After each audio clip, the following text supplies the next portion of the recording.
Thanks, Vern. Yeah, at this time of the year, you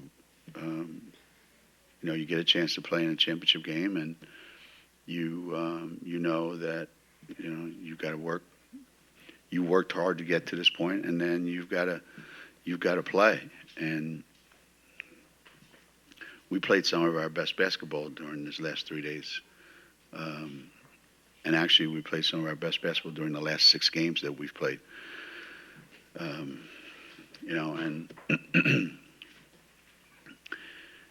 you don't win championships without really, really good players. And if you have really, really good players, then you give yourself a chance to win those games. And the way the game started, Christyn getting us going early, and then Megan, and we have really good players. That's how you win these games. That's how you win these championships.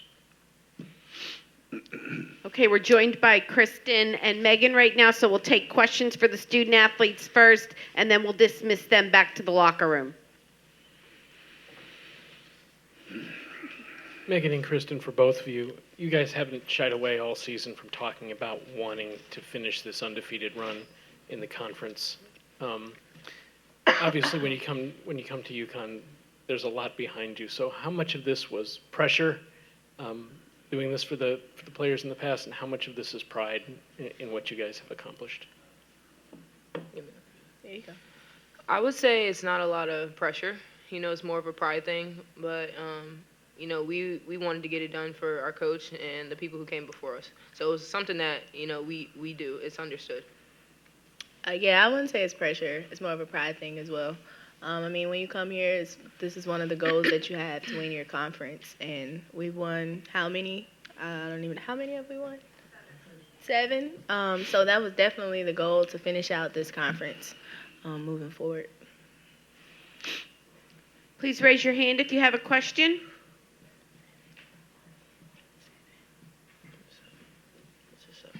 Christyn, this time of year, over here, March, do you go out of your way to try to turn your game up? What's your thought process as you head into this stretch of the season? Well, I look at it as a new season. I try to change my approach and change my mentality. It's the postseason. It's do or die now. So that's my mentality going forward, and I think that's our team's mentality, and it helps us.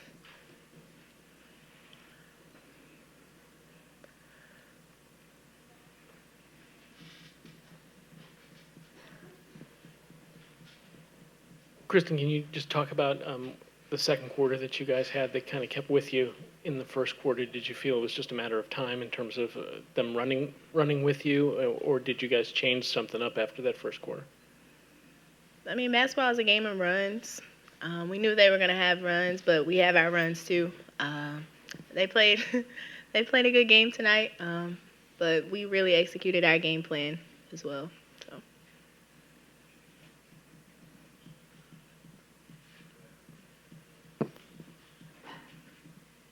Meg, could you address that a little bit, that up and down pace, and how much you guys seem to just thrive off it and get the ball up the floor? How much fun was that tonight? Yeah, we love to get up and down. We're at our best when we're, forcing turnovers, making plays in transition. So, a lot of teams choose to go that route and play fast against us, and it only helps us. Megan and Christyn, what did it mean to get this win for Kyla? We actually just talked to her on FaceTime. It means a lot. It's really sad that she couldn't be here, because I know this was one of her goals, especially as a senior. So it means a lot to win this for her.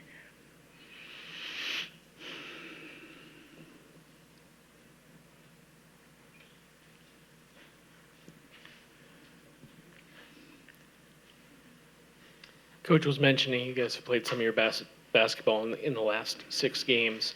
Can you just talk about how the team has come together over this time, and do you feel like there's been a steady improvement, and what do you need to do to get to your next goal? Like you said, we've been playing great basketball over the past 2 to 3 weeks. It's finally started to come together. I feel like the main thing is we're all feeding off of each other. energy-wise, when we're out there on the court, and I feel like everyone can see it. But for us going forward, we just got to keep that up, making sure everyone's in the gym together and make sure we're all on the same page. Yeah, everybody is engaged, whether you're in the game or on the bench, and I think that's very important. It's also very encouraging that we're seeing multiple people score points. Like Aubrey's coming off the bench, scoring, getting rebounds. It's just a different feel from the beginning of the season to now, and that's something that we have to keep doing in the postseason. If anyone will take one more question for the student athletes, if there are any.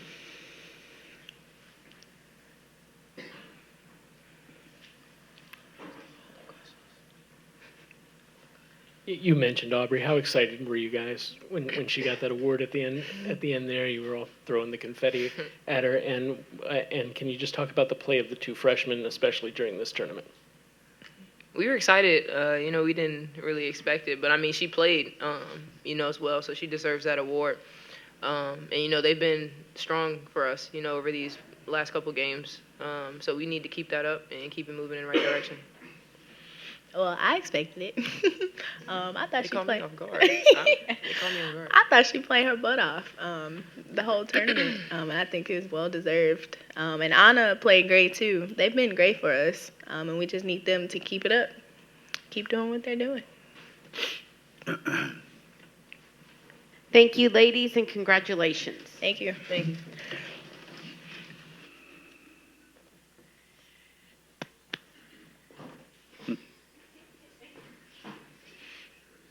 Questions for Coach Auriemma? Geno. Sorry, Jim. My apologies. Geno, can you just talk about the consistency that this program has? You just never seem to lose to teams that you're not supposed to, and it ends up you going undefeated for 7 years in conference.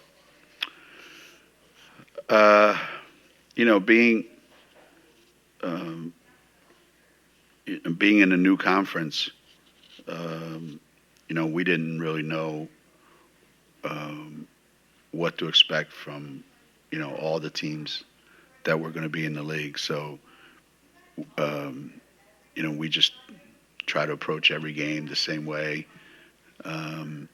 try to show up every day at practice and get ourselves prepared. And, I think the obvious factor is, our players are really, really good. When you think about it, you're not going to win these games. You're not going to win these championships if you don't have really good players. And we've managed to do that the whole time we've been in the league. And and it's not like this is the first time that it started happening. So it's not like this is a new thing for us. We were doing this regardless, 15, 20 years ago, before the American Athletic Conference even, was thought about. So it's just part of who we are. We don't expect to win every game. We don't, we're not arrogant thinking that we deserve to win every game. We just prepare to win every game and try to be consistent and try to treat every team with the respect that they deserve. So whether we're playing Cincinnati or whether we're playing, Baylor, it doesn't matter. We're gonna prepare the exact same way, and we're gonna do the scouting report the exact same way. We're gonna, we don't change anything for any team. So, I think that's the biggest consistency is our approach is very consistent, day in and day out. Geno, you mentioned last 6 games you really felt like they started to play. Why? What is it about a team? Why wasn't it 10 games ago? Why not later 4 games? What was it about this team that it started to click at 6? I don't know. Sometimes, you just need something to happen. I will say, though, that right before our Cincinnati game at Cincinnati, right before that game, the day before that game, was turns out it was kind of a pivotal day for us because when we left practice that day, things were not very good. Things were not where I wanted them to be, and we did not go to Cincinnati in the right frame of mind as far as I was concerned. And I would have not been surprised one iota if we had lost the game at Cincinnati. But I think the players finally started to understand that I'm serious. There's no playing games. There's no, we're getting towards the end here, and this is how we're going to do it. And we went out there, and quite frankly, I was shocked at how well we played and how well we shot the ball in that game. And it just opened a lot of people's eyes on our team. Because all the things that we have been talking about, for whatever reason, whether kids are stubborn today or your message isn't getting through or, you don't know how to explain it anymore, I read someplace one time and said, the job of a teacher, the job of a coach is to be able to explain things to people that have a hard time explaining and understanding, I should say. And you have to be able to understand people that have a hard time explaining. And I think I was passing that test this winter because we were not on the same ballpark, in the same page, not even close. And that day, it all came to a head. And since that day, there's been a huge difference on our team. And Jamel Elliott, that's as simple as I can put it.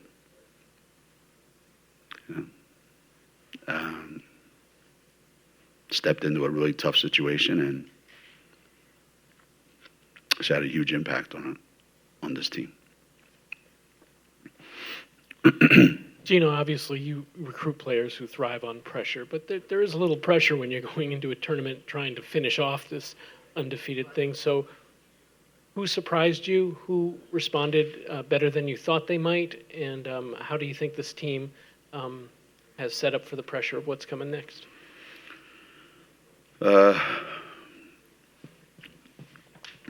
Look, if you decide to come here and play basketball, you're really putting yourself in somewhat of a bad spot because the whole time you're here, you're going to be scrutinized, everything that you do. And you have to be pretty tough to handle all that. And you're constantly going to be compared to people that came before you. And you have to be prepared to handle that. Because maybe down the road, some kid that comes here will be, compared to you. I don't know. So when you get here, you start to understand that the only thing that matters is, are you going to win a championship or not? So, I don't know. How many championships we've won? 20-something over the years. So this team is just like those teams. So nobody can say, well, you're not this team, you're not that team. You lost 3 games during the season. Yeah, so those teams all won a conference championship, so do we. So it's something that, you keep in the front of your mind all the time and say, I don't care what anybody says. This team is just as good as last year's team, and the year before, and the year before, and the year before, because they accomplished the exact same thing. And when you have Kristen, Crystal, and Megan, those 3 played a lot of basketball last year. So they were part of all this. And Liv played great in this tournament last year because we didn't have Lou.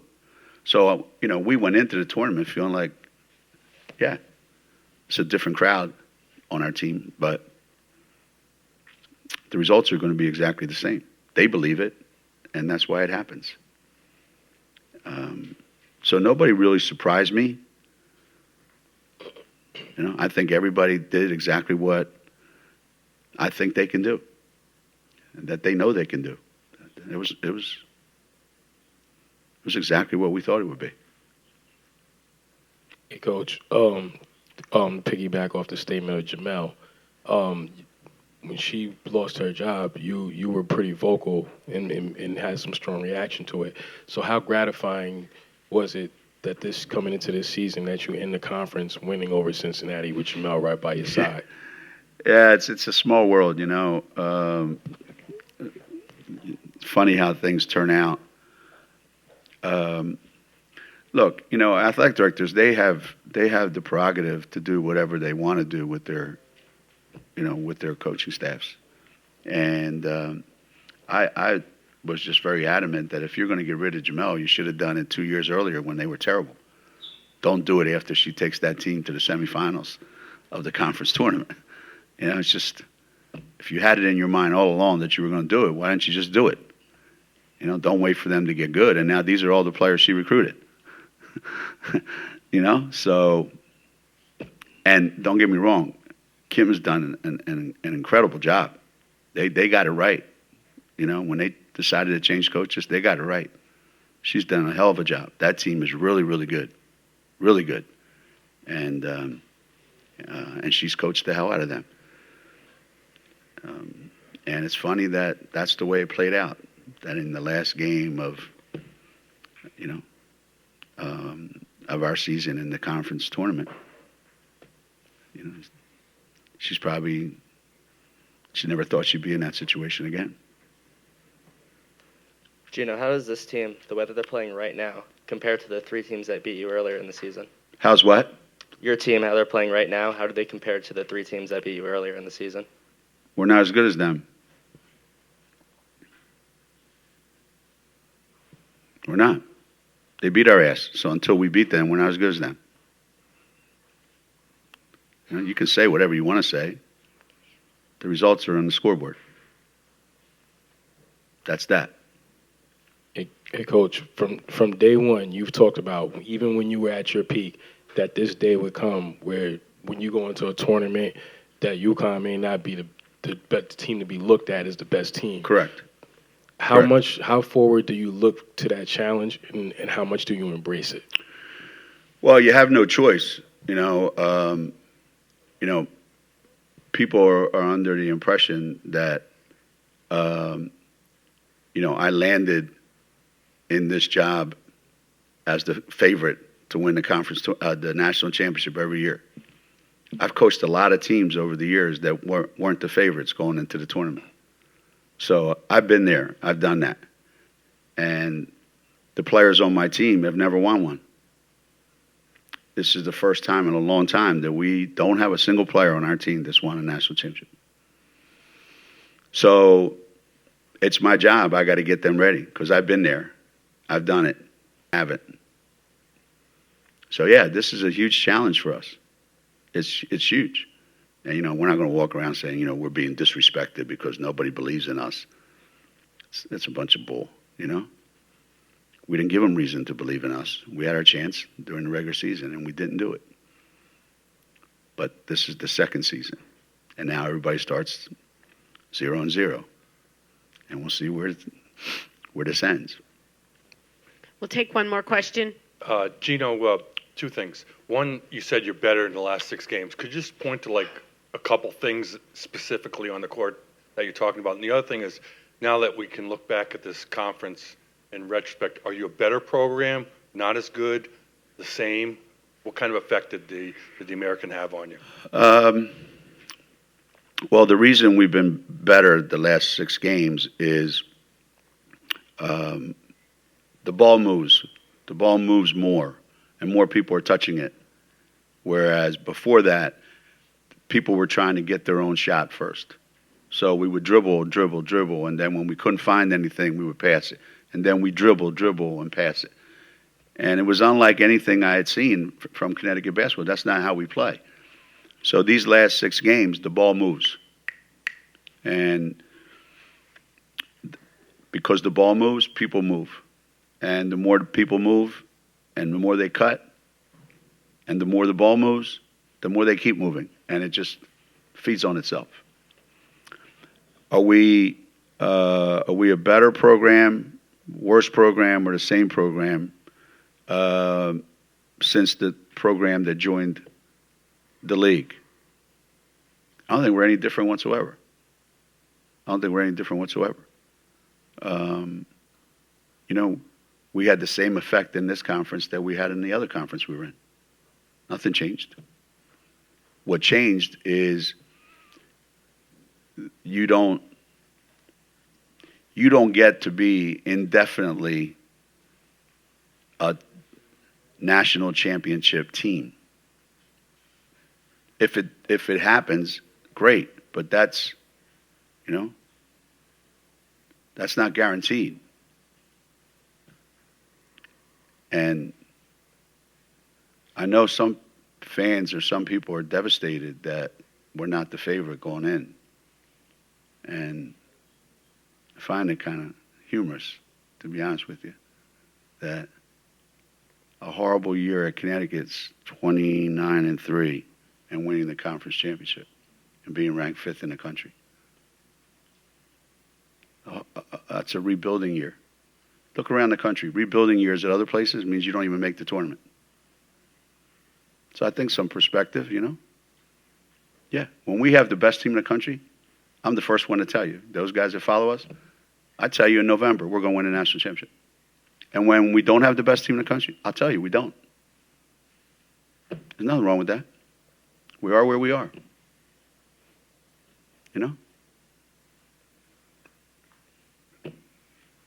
I like it. I like it. I like it now because we only have to win 6 games. You only got to win 1 in a row 6 times, as Bruno says. And we'll see. And the other great thing is you don't have to beat all those teams that are better than you, because you don't have to play them all. People are going to knock each other off. You got to play that one game you got to play, and that's it. Then you wait for the next one, and 2 teams that are better than you play, and only one of them's left, and then you play that one. We don't have to line up and play all 4 of those teams that are ranked ahead of us, 1, 2, 3, 4. That's what people miss out sometimes. That's why it's called March Madness, Anything can happen.